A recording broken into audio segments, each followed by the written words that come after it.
Now, the 2026 staging of the Jamaica Volleyball Association Club Championships is set to serve off on Saturday with an increase in participation in the men's and women's competitions.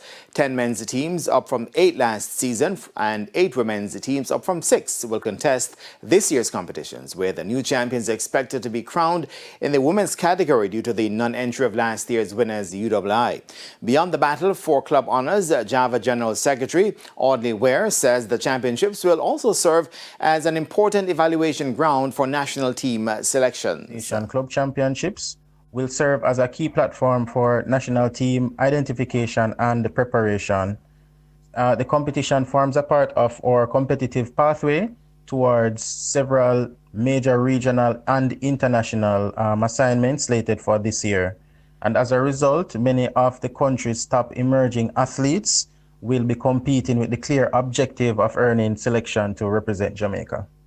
We're provided details of the regional and international competitions that athletes will be vying for this year.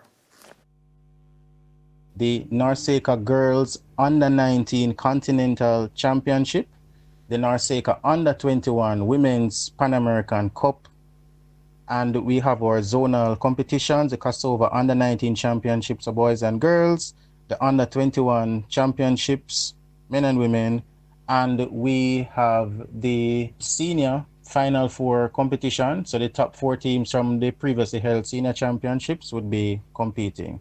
The Kosovo Championships dates have not yet been confirmed. The Continental Championship and the Pan American Cup are slated for summer of this year. Opening day action will be split between the Micro University College and Up Park Camp. In the women's division, Mosa will face Paradise Dawn at 9 a.m., while Mosa men take on Paradise Sunrise at 11. The day's schedule also includes defending champions Jamaica Defence Force meeting Venus B before Paradise Sunset square off with UTEC later in the afternoon.